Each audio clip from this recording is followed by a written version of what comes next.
Students, myself Nagina Sharma, we are discussing about the end of exercise of गणिता मंजरी। ठीक है, देखो बेटा आप इसके 10 क्वेश्चन कराए थे, आज 11th क्वेश्चन करेंगे। इंपॉर्टेंट क्वेश्चन है बेटा ये सारे, ठीक है, क्योंकि इन पे स्टार मार्क लगे हुए हैं, आएंगे तो ये लॉन्ग में ही पूछेंगे तुमसे। अब देखो ये क्वेश्चन जो है ध्यान से देखना बेटा, इस क्वेश्चन को पी एक्स दे रखा है ए एक्स प्लस बी, ठीक है। अब इन्होंने दे रखा है क्यू एक्स दे रखा है तुम्हें सी एक्स प्लस डी, ये दो दे रखे हैं, ठीक है। अब उसके बाद इन्होंने तुमसे पूछ लिया कि पी फर्स्ट जो पार्ट है ना, फर्स्ट पार्ट में इन्होंने पूछ लिया कि पी जीरो है, ठीक है। फर्स्ट पार्ट में इन्होंने पी जीरो दे दिया और पी जीरो की वैल्यू दे दी 5। तो पी जीरो का मतलब बेटा तुमने किए हुए होंगे polynomial of x, means x की जगह क्या पुट करना है, जीरो पुट कर दूं। तो ये आ गया तुम्हारा पी जीरो, एक बार पुट कर देते हैं पहले, यहाँ पे जीरो कर दो एक्स की जगह, तो तुम्हारा क्या आया पी जीरो आ गया बेटा। क्या आ गया, ये तो जीरो हो गया, तो ये बी बच गया ना, बस ये तो आ गया जीरो, जीरो प्लस बी, और पी जीरो की वैल्यू तुम्हारे पास क्या है 5, तो यहां से बी की वैल्यू आ गई।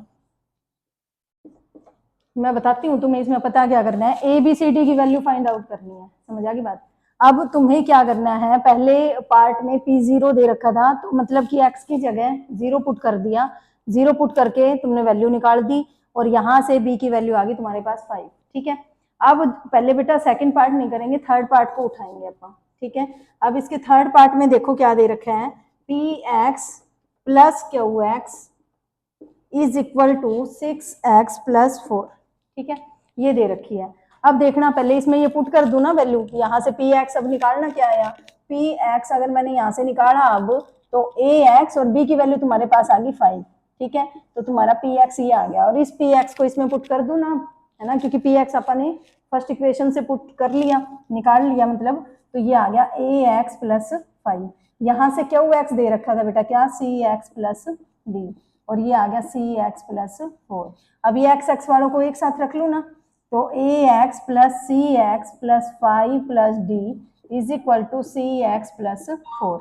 यहाँ इन दोनों में से एक्स कॉमन आ रहे हैं, तो A plus C is equal to X X वालों को आपस में कंपेयर कर दो, ये भी एक्स की फॉर्म और सामने भी एक्स की, तो एक्स एक्स वालों को आपस में कंपेयर कर दो, और जो बचे है बेटा इसको इसके साथ कंपेयर कर दो। एक्स से एक्स कट गया, यहाँ से एक इक्वेशन आ गई तुम्हारी, ये इसको कह दो इक्वेशन 2, इसको कह देती हूँ इक्वेशन 1, तुम्हारी आई गई वैसे, ठीक है। अब उसके बाद यहाँ से डी की वैल्यू आ गई 4 माइनस 5, तो डी की वैल्यू क्या आ गई -1। तो देखना अपने पास दो वैल्यू आ चुकी, क्या, डी और बी, है ना। अब सिर्फ किसकी लड़ाई रहेगी बेटा, ए और सी की रहेगी, है ना। अब उसके बाद इस डी को यहाँ पुट कर दूं मैं, क्योंकि क्यू एक्स दोबारा लिख लेती हूँ, क्यू एक्स क्या आ गया, सी एक्स और डी है तुम्हारा -1, ठीक है। अब क्यू एक्स तुम्हारा ये आ गया।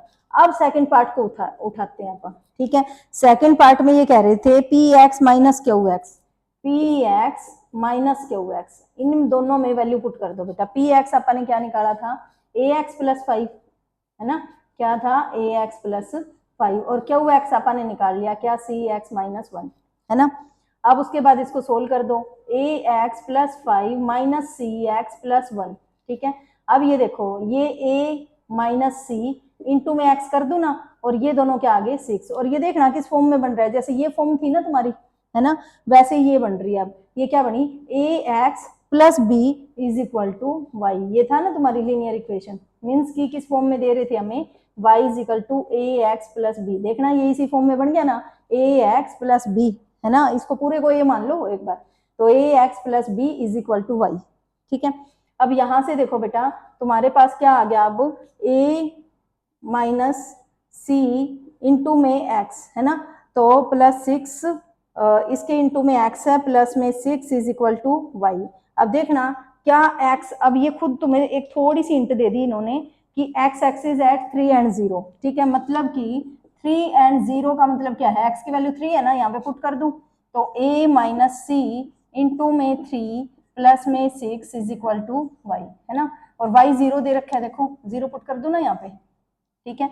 अब देखो तुम्हारा क्या आ गया, 3a माइनस 3c, नहीं तो यहाँ हाँ कर लेते हैं चाहे, इज इक्वल टू -6, है ना। अब यहाँ से अगर मैं ये 3 कॉमन निकाल लूँ, तो a minus C is equal to -6, और यहाँ से a minus 6 is equal to, ये इस साइड मल्टीप्लाई में था बेटा, इस साइड आके डिवाइड में हो गया, तो तुम्हारा कितना आ गया -2, ठीक है, इतना समझ आया। अब देखो उसके बाद यहां से इसको -2 कर दूं ना। अब देखना अपने पास किस किस की वैल्यू आ रही थी, डी की और बी की, मतलब ए और सी की निकाली है। ए और सी के लिए एक इक्वेशन तो ये बन रही है बेटा, ध्यान से देखो, और एक इक्वेशन अपनी ये बन रही है ना। अगर इन दोनों को आप सोल्व कर दें तो अपना ए और सी आ सकता है ना, फिर आप उसमें पुट कर देंगे बस, है ना, सिंपल है अब तो। लेकिन इसमें अब अगर आप इसको इसके नीचे रख देते हैं, A minus C is equal to -2, ठीक है। अब देखना ये कट गए, तुम्हारा ये आ गया 2a इज इक्वल टू तुम्हारा कितना आ गया 4, यहाँ से a की वैल्यू क्या आ गई 2, लेकिन अभी किसकी रह रही है, c की रह रही है। तो अपन कहाँ करें अब, इसको ऊपर कर दे क्या, ऊपर कर देती हूँ, ये लिख देती हूँ यहाँ पास में एक बार cx-1। अब ये यहाँ पे करती हूँ बेटा, नेक्स्ट पार्ट इसका देखो, put value of A in equation, किसी में पुट कर दो चाहे तुम, ठीक है, चाहे इसी में कर देते हैं, जो ये तुम्हारी यहाँ पे आई थी ना a प्लस सी, इक्वेशन 2 थी ना, वो 2 में पुट कर दो। a plus C is equal to 6, a की वैल्यू कितनी आ गई बेटा 2, तो यहाँ से c की वैल्यू क्या आ गई 6 माइनस, तो 6 इज ये आ गई 4, ठीक है। तो c की वैल्यू क्या आ गई 4, लेकिन अब इन्होंने तुम्हें पूछ क्या रखा था, वही पी एक्स और क्या एक्स पूछ रखे हैं, तो निकाल दो। देखो अब पी एक्स तुम्हारा क्या था, पी एक्स था ए एक्स प्लस बी, ठीक है। अब अपन ने पी एक्स निकाला था है ना, तो पी एक्स अपना आया ए एक्स प्लस बी, है ना। तो यहाँ से ए तुम्हारी वैल्यू कितनी आई थी बेटा, देखो ए अपनी आई है 2, तो 2x हो गया, और बी अपनी कितनी आई बेटा, बी अपन ने निकाली थी ना, क्या आई 5, तो ये आ गई तुम्हारी पी एक्स, समझ आ गई। अब ऐसे ही क्यू एक्स निकालो, क्यू एक्स क्या था सी एक्स प्लस बी, और यहाँ से सी कितनी आई बेटा, सी अपन ने निकाली है ना अभी, ये रही, सी की वैल्यू कितनी आई 4, तो 4x और डी कितना आया -1, ठीक है। तो क्यू एक्स आ गया तुम्हारा ये। अब एक बार दोबारा बता देती हूँ तुम्हें, ध्यान से देखो, देखो इस क्वेश्चन में क्या था बेटा, सबसे पहले तुम्हें पी एक्स दे रखा था, पी एक्स है ए एक्स प्लस बी, वहां पे पी 0 किया तो 5 आ गया, तो मतलब 0 पुट कर दो एक्स की जगह, ये पी 0 आ गया, और पी 0 की जगह 5 पुट किया तो यहाँ से बी की वैल्यू आ गई। अब सेकंड पार्ट को मत छेड़ना अभी, अब किसको छेड़ोगे, थर्ड पार्ट को। थर्ड पार्ट में और पी एक्स निकाल दो, क्या आ गया ओवरऑल, बी की जगह ये पुट कर दिया तो ए एक्स प्लस बी आ गया, ये हो गया। अब पी एक्स की जगह आ गया ए एक्स प्लस 5, क्यू एक्स तुम्हारा दे रखा था सी एक्स प्लस डी, ये सामने कर रखा है सी एक्स प्लस 4 के। अब उसके बाद है A X plus C X इकट्ठा लिख दो, 5 plus D is equal to C X plus 4, ठीक है। अब उसके बाद इनमें से x कॉमन आ गया बेटा, इज इक्वल टू 6x रह गया। मतलब मैं जो कहना चाहती हूँ, एक्स एक्स वालों को आपस में कंपेयर कर लो और इनको इसको आपस में कर लो, कांस्टेंट वैल्यू को।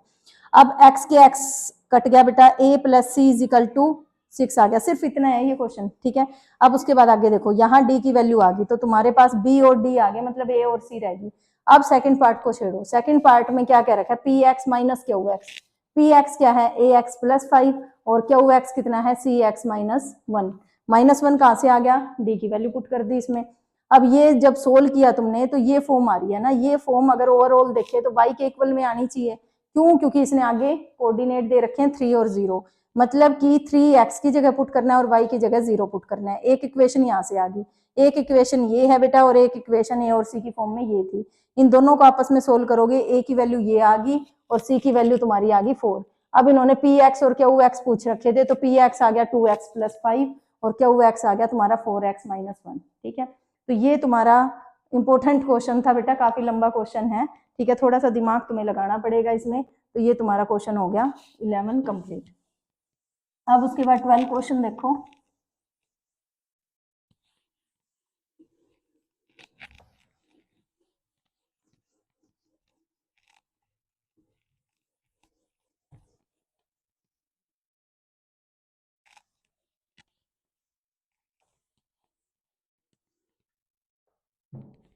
अब देखो 12th क्वेश्चन, 12th क्वेश्चन में इन्होंने कुछ शेप दे रखी है बेटा, और ये हेक्सागन की शेप है ना, तो मैं सीधी पहले हेक्सागन की शेप ही बना लेते हैं आप। ये देखो ऐसे शेप दे रखी है, ये हेक्सागन है तुम्हारे, ऐसे है ना, तो ये शेप बना दो बेटा, ऐसे ऐसी शेप है। अब उसके बाद इस साइड पे हेक्सागन लग रहा है, ठीक है, तो इस साइड पे हेक्सागन लगा दो, तो तुम्हारी दो तो ये आली ना, तो ऐसे समथिंग आएगा। अब ठीक है। अब उसके बाद इस साइड लग रहे अगली फॉर्म में, है ना, तो अगली फॉर्म में तुम्हारा पहले ऐसे ही बनाना पड़ेगा तुम्हें।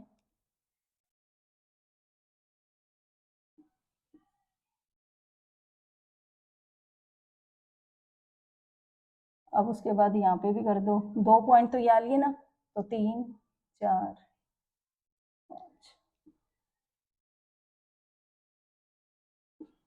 ऐसे। अब अगला जो पॉइंट आ रहा है बेटा वो यहाँ पे लग रही है अब, है ना, तो 2 ये आ लिए, वैसे ही 3 और कर दो यहाँ पे। ठीक है। अब जो ये कह रहे हैं अभी नेक्स्ट क्या होएगा, है ना, फर्स्ट पार्ट में यूं कह रहे हैं draw the next 2 stages of the pattern, तो अगला कहाँ पे आएगा बेटा, यहाँ पे लगेगा ना, तो यहाँ पे वही 3 पॉइंट कर दो यहाँ पे। ठीक है, तो अगला तुम्हारा ये आ गया।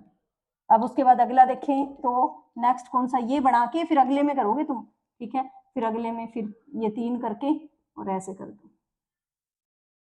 ठीक है, तो फर्स्ट मतलब कि ये दे रखी है, ये दे रखी है, फिर ये नेक्स्ट बनानी, फिर अगले में ये नेक्स्ट बनानी है। ठीक है, फर्स्ट पार्ट यही है बेटा। अब सेकंड पार्ट में ये कह रहे हैं कंप्लीट द टेबल, एक टेबल दे रखी है तुम्हें। ठीक है, देखो टेबल को, अब तुम्हें एक टेबल दे रखी है इन्होंने, टेबल में ये तुम्हें कह रहे हैं कि एक टेबल पहले बना लेते हैं बेटा, ऐसे टेबल दे रखी है इन्होंने।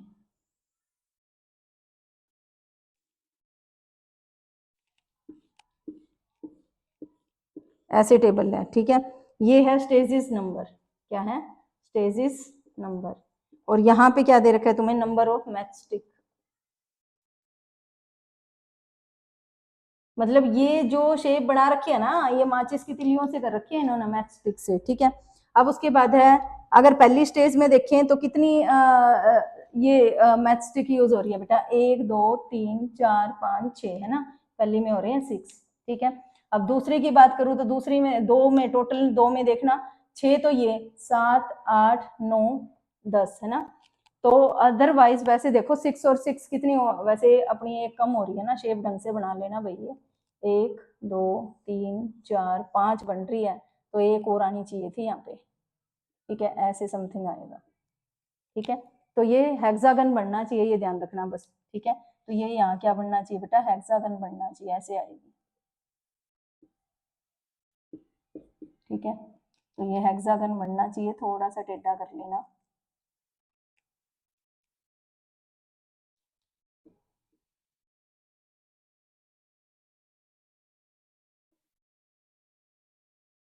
ठीक है, तो ये हेक्सागन की शेप आनी चाहिए। अब उसके बाद अगली में देखें तो देखना, ये जो जा रही है एक तो कम हो रही है ना, तो इसकी अगली में कितनी आ जाएगी बेटा तुम्हारी, देखें तो अगली में आ जाएगी तुम्हारी कितनी, 6 और 6 वैसे 12 होनी चाहिए, और एक शेयरिंग में हो रही है, तो मतलब कितनी होगी, एक कम हो रही है। ठीक है, 3 में देखूं तो 6 3 जा 18 होना चाहिए, है ना, 18 में फिर एक कम हो जाएगी, तो तुम्हारी क्या आ जाएगी, 17। ऐसे ही 4 में देखूं तो तुम्हारा 6 4 जा 24, 24 से एक कम कर दो तो 23, ऐसे करते करते चल रही है ये, है ना, तो ऐसे करते करते अब दूसरे में यही कह रखा है ये कंप्लीट करो, तो ये कंप्लीट हो गया बेटा तुम्हारा। 5 में 6 5 जा 30 है, लेकिन आएगी 29। ठीक है, अब उसके बाद इसने कह दिया फाइंड अ रूल, क्या ये कोई रूल हो सकता है, अगर बाय चांस ऐसे आप करते जा रहे हैं तो देखना, जैसे वो आपा ने रूल नहीं बनाए थे जो सेविंग थे, मनी बैंक था, है ना, तो अगर मैं रूल बनाऊं तो देखना 5n+1 बन रहे हैं ना, और n टर्म की भी पूछ रखी है इन्होंने, ऐसे करते करते ये कहां तक जा रहा है, n तक, तो क्या रूल आ रहा है देखो, अगर 5n+1 बन रहे बेटा, इसका रूल क्या बन रहा है, 5n+1। ठीक है, अब उसके बाद अगले फोर्थ पार्ट, ये 3 पार्ट तक है, अब फोर्थ पार्ट में इन्होंने कह दिया कि how many matchstick will to require the 15 stages of this pattern, बस 15 पुट कर दो अब। ठीक है, तो 15+1, तो टोटल मैथ स्टिक कितनी आ जाएगी बेटा, टोटल मैथ स्टिक 75+1, अगर 15 ये ऐसे चल रहे हैं ना, ये पैटर्न अगर ऐसे 15 तक चल रहे हैं तो 76 मैथ स्टिक यूज हो जाएगी, कितनी हो जाएगी बेटा, 76। अब उसके बाद अगला कह रहा है can 200 math stick from a stage in this pattern, कहते हैं ऐसे चलते चलते अगर ये जैसे मान लो 15 तक 76 आ गया, तो कहते क्या 200 मैथ स्टिक इसमें यूज हो जाएगी इस पैटर्न में, तो पुट करके देख लो क्या था, फोर्थ पार्ट के लिए क्या करेंगे, 5n+1 इज इक्वल टू 200 कर दो, 5n इज इक्वल टू 200 -1, और 5n क्या आ गया बेटा, 199, और n को अगर 199 से डिवाइड करोगे तो तुम्हें पता है पूरा कंप्लीट डिवाइड नहीं होता, क्योंकि 5 से वही डिवाइड होता है जिसके पीछे 0 और 5 हो। इट मीन्स ये इससे पूरा डिवाइड नहीं हो रहा। इट मीन्स क्या कह सकते हो कि अगर ये इससे पूरा डिवाइड नहीं हो रहा बेटा तो n is not natural, so 200 matchstick is not used in this pattern। ठीक है, इस पैटर्न में तुम्हारी 200 मैचस्टिक यूज नहीं होगी। दोबारा बता देती हूँ, पहले ये क्या कह रहे हैं, ये तुम्हें 12th क्वेश्चन दे रखे हैं, कह रहे हैं कि भाई ऐसे ऐसे 1 1 शेयर करते करते पैटर्न बनाने हैं। तो ये 2 दे रखे थे, फिर 3 उन्होंने खुद ने दे रखे हैं, फिर उसके बाद 4th में तुम्हें खुद ने बनाना पड़ा हेक्सागन। ठीक है, फिर अगले में मतलब ये 4th स्टेप है, फिर ये अगला आ गया। ठीक है, अब उसके बाद दूसरे में कह रहे हैं कि भाई ये कितनी मैचस्टिक यूज होती जाएगी। तुम्हें पता है, देखो 1 1 2 3 4 5 6 होगी, इसमें 7 8 9 10 11 है ना। तो मतलब कि एक कम होती जा रही है, क्यों? क्योंकि एक मैचस्टिक की शेयरिंग होती जा रही है, तभी तो वो चिपक चिपक के चल रही है ना। ठीक है, तो ये एक कम होती जा रही है। तो तीसरे में ये कह रहे हैं क्या कोई पैटर्न बन सकता है? हाँ, 5n+1 करते जाओ, बन जाएगा। कैसे? देखो फॉर एग्जाम्पल अगर मैं तुम्हें बताऊं, देखना अगर बाई चांस मान लो 2 यूज की, ठीक है, तो कितनी आ गई? 10+1। देखना 2 पैटर्न थे तो 11 आ गई ना। अब उसके बाद 4th में कह रहे हैं अगर 15 मैचस्टिक है तो सॉरी 15 पैटर्न है तो मैचस्टिक कितनी यूज होएगी? 76 है ना, बस इस पैटर्न में यूज कर दो। अब उसके बाद कह रहे हैं क्या 200 इसमें यूज हो सकती है मैचस्टिक इस पैटर्न में, 6 वाले में। ठीक है, तो तुमने करके देखा तो ये 5 से डिवाइड नहीं हो रहा। अगर 5 से पूरा डिवाइड हो जाता तो इतनी ये मैचस्टिक यूज होती, अदरवाइज नहीं हो सकती। तो n नेचुरल नहीं है। तो ये तुम्हारा 12th क्वेश्चन हो गया बेटा इस एक्सरसाइज का। ठीक है, अगली एक्सरसाइज में आप नेक्स्ट क्वेश्चन कंप्लीट कर देंगे, फिर ये एंड ऑफ एक्सरसाइज तुम्हारी कंप्लीट हो जाएगी। ओके, थैंक यू बेटा।